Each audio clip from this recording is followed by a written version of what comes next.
If you are watching this video, I am no longer 25 and I am officially 26 years old.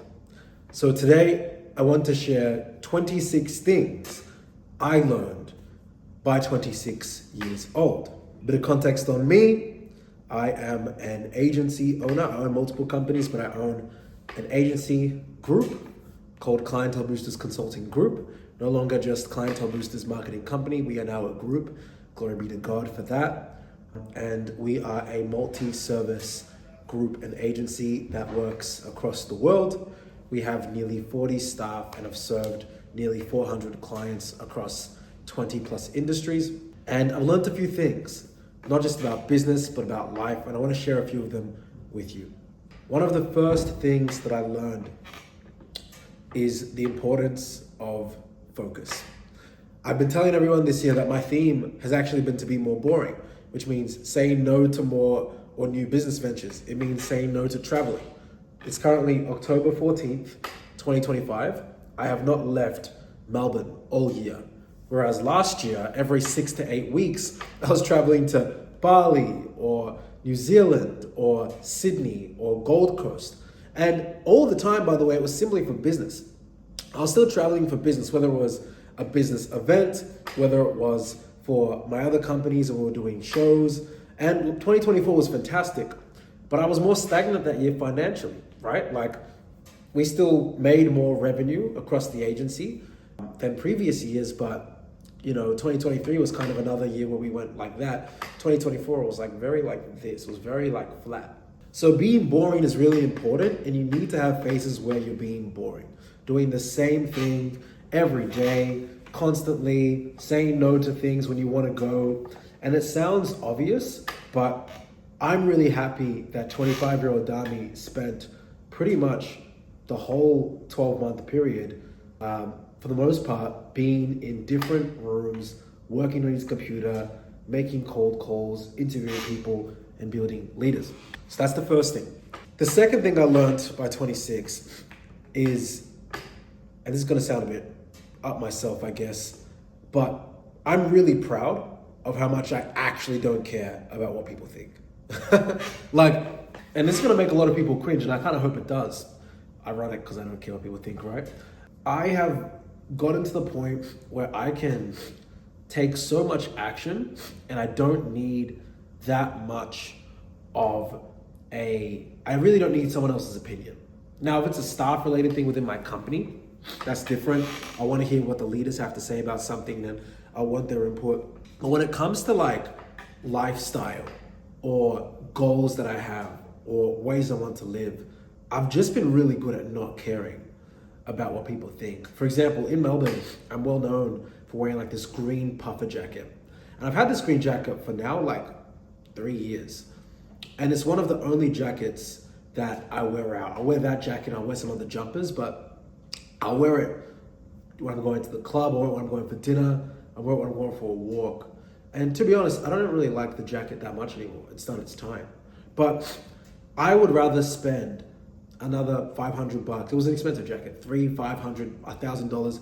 Instead of on that jacket or on new shoes, I'd rather put that into more ads for my agency. I'd rather put that into another appointment center. I'd rather put that into maybe launching another product that's an alias of my company. So I've become really good at genuinely not caring what people think. Genuinely. And that's agnostic of how close I am to that person. Obviously, there's areas in which this doesn't apply, but for the most part, I've become really good at really not caring. And I think that's been a big reason why I've been able to grow really aggressively this year. Which leads me to my third thing. To grow really, really fast, you really have to be used to a certain level of discomfort. And again, it's one of these things that we think we know, but it's not till you're in it to where you really experience it. I'll give you an example. In March of this year, we hired our first account manager. We'd hired an operations manager in 2023, but that didn't work. They left after the second month. But we hired our first account manager in March. And in the week we hired her, I think we closed 7 new clients in a week, which is great, but that's a lot of load on a company that at the time maybe was managing only 30-ish clients or 25-ish accounts. And yeah, it stretched her. We had staff members staying, staff members not staying. We had clients complaining about, you put this account manager on my account after I've had issues with your company maybe for a couple months, because not all clients are happy. Some clients stick around, but maybe they're not happy. And then I put the new account manager on them, and then they'll be like, nah, enough's enough, I'm leaving. And what happened was we started growing so fast that in April, this is about a bit personal, actually. And by the way, I'll give context. I'm actually really good with stress, the irony. And I'm not trying to say this to win you over. It's more just giving you context. Like, I've been in some pretty serious situations in my life very young, which I'll talk about as well in this video. I've lost friends to violence.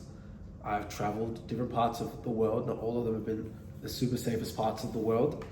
I played basketball in the States when I was 18, LA and Sacramento. So, I've been in some interesting situations. But physiologically, my body felt the increase in responsibility and pressure. So in April, we started growing really fast this year, and I actually thought I had a heart attack. So what I mean was the right-hand side of my body, like this side of my body, it was swelling and I couldn't feel it. So what I did was I get in the car. I was in the shower when I started to notice it, and I get in the car, and I start driving with my left hand to the hospital. And this part of my body is pulsating like this, boom, boom, boom, just my right arm. And I'm on ChatGPT, I'm like, yo, what's this? It's kind of ironic, like, why am I talking to ChatGPT instead of calling a doctor? Long story short, it was a unique musculoskeletal issue. It wasn't a heart attack, but I ended up calling my mom. It's like, come down to where I'm at the doctor, and she starts crying, and she's all good. She wasn't bawling her eyes out, she was just a bit teary. But yeah, basically it was because I think I was slightly low on water, plus I just done an extreme workout, plus I had a massive increase in, even though I didn't feel it, there was an increase in stress. That was one incident this year, and that was just at the precipice of our extreme growth, because we've grown 6 months in a row. So imagine you have let's just say you have a company doing, this is just simply for an example, let's just say $1 million a month. I'm not doing $1 million a month right now, by the way, I'm giving you an example. $1 million a month. And you're maybe doing $1 million a month for like a year. And then for a year, you're like, okay, $1 million a month, 900K, $1 million one, $1 million two, $1 million three, 800K. That was mainly my 2024, like just flat. And then maybe you have a year like 2045, where it's like $1 million, $1 million two, $1 million six, $2 million, $2 million five, $3 million, $4 million. And every month it grows. And things keep breaking, which brings you to my fourth thing. When things grow fast, you are constantly breaking things as well. You're breaking belief patterns, you're breaking paradigms, you're also reteaching people how to think bigger. And the people that helped you get to one level aren't the people that's gonna help you get to the next level. Our company has around 40 people. We've got part-timers, we've got full-timers, we've got contractors, we've got subcontractors, we've got virtual assistants, we've got people in Melbourne, Sydney, ACT, Canberra, Gold Coast, Philippines, Eastern Europe, right? And growing. I wouldn't be surprised if by the end of next year we had a 100-person company doing legitimately $1 million a month. And I, by the way, if I said this a year ago on YouTube, I might have said it to sound cool, but now like I can literally say like, no, like $1 million a month by the time I'm 27 is actually a feasible goal, which is crazy. Like, it's actually crazy that feels like, yeah, that just mathematically like makes sense. I just build this pillar under this pod, and we build some depth into that pod, and we keep trying to lower rate. So yeah, you're gonna break things, and yeah, you will keep breaking things as you grow, and that's just what it is. So moving a bit away from business, other things I've learned is if you go to bed, and I've talked about this since I was like a teenager, because this is one of my old philosophies when I was like 18, 17, 19. You want to go to bed with like no regrets. And you can't ever fully go to bed with no regrets. Otherwise you're a psychopath. And maybe some of you are, but you want to go to bed thinking, that girl I was attracted to, I spoke to her. That client said something rude, I said something to him that he needed to hear. I had an opportunity to do this, I took the opportunity, right? Because that muscle that you build is the thing that actually grants you freedom in life. It's ironic. It's like how people say that habits actually set you free, right? But people think that freedom is actually having no structure, but structure actually sets you free, right? Because it creates predictability. And with predictability, you can now have that asset to be able to deploy to different parts of life. And I'm not just talking about money, I'm talking about if I go to, and I don't do this, this is one of the things I'm gonna improve on next year, but if I'm going to bed at 10 p.m. and I wake up at 6 a.m. and I do that 7 days a week, then I know that there's a certain level of energy that I can now deploy onto the world or into my existence to now manufacture and make it more malleable to my desires, right? So it's really important, man, that you go to bed with little regret. And I think that's something that I've really done well.